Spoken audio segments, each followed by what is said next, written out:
મારા દરેક વાલા મિત્રોને જય શ્રી કૃષ્ણ. મારું નામ કમલેશ દવે, સામેત આચાર્ય, સુરત, ગુજરાતથી. મિત્રો, ગુરુવારના દિવસે પૂર્ણિમા છે. હનુમાન જયંતિ તો છે જ, પણ એની સાથે માતાજીની બી પૂર્ણિમા છે. ચૈત્ર માસ છે, તો એ ચૈત્ર માસના દિવસે કુળદેવીની પૂજા કરવી જોઈએ. કુળદેવીનો હવન ઘરની અંદર કરાવવો જોઈએ. માતાજીને ગોળ ઘીનું નૈવેદ્ય ચડાવવું જોઈએ, એટલે કે સુખડી કે કંસાર કે એવું કંઈક બનાવીને, તો એનાથી માતાજીની કૃપા રહેશે.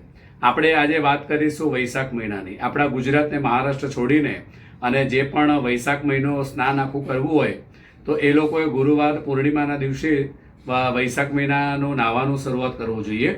જેમ કે આપણે કારતક માસમાં સવારે વહેલા ઉઠવાનું, નાહી ધોઈ અને પીપળે, તુલસી, વડનો ગમે ત્યાં આગળ આપણે એનો દીવો કરવાનો હોય છે અને એકટાણા કરવાના હોય છે, એટલે કે આખો મહિનો આપણે એક સમયે જમવાનું હોય છે. તો એ વૈશાખ મહિના કરવાથી આપણા ઘર પરિવારની અંદર સુખ શાંતિ બની રહે છે. આપણી જે મનોકામના હોય તે જલ્દીથી પૂર્ણ થાય છે.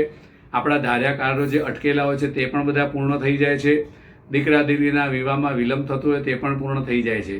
એટલે અને ભગવાન વિષ્ણુની સંપૂર્ણ કૃપા આપણી ઉપર રહે છે. આપણા પુણ્યનું ભાથું એ દિવસે ભરાય છે આખો મહિનો કરવાથી. તો જે પણ કોઈ ભાઈ બહેનોને ગુજરાત અથવા મહારાષ્ટ્રના હોય, એ સિવાયના પણ જે કોઈ હોય અને જો વૈશાખ મહિનો માનતા હોય પૂનમથી પૂર્ણિમા, તો એ લોકોએ પૂનમના દિવસે એટલે કે ગુરુવારના દિવસે હનુમાન જયંતિના દિવસેથી વૈશાખ મહિનો આખો સ્નાન કરાવવાનું અને સવારે વહેલા ઉઠી અને તુલસી ક્યારે અથવા પીપળે દીવો કરવાનો અને ભગવાનનું ભજન કીર્તન કરવાનું. આ વૈશાખ મહિનો કરવાથી આપણી બધો જ મનોકામના પૂર્ણ થાય છે. મિત્રો, જો આ વિડીયો સારો લાગે તો કોમેન્ટમાં જય કૃષ્ણ લખવાનું ભૂલતા નહીં અને સબસ્ક્રાઈબ કરજો, શેર કરજો અને લાઈક કરતા રહેજો. જય શ્રી કૃષ્ણ.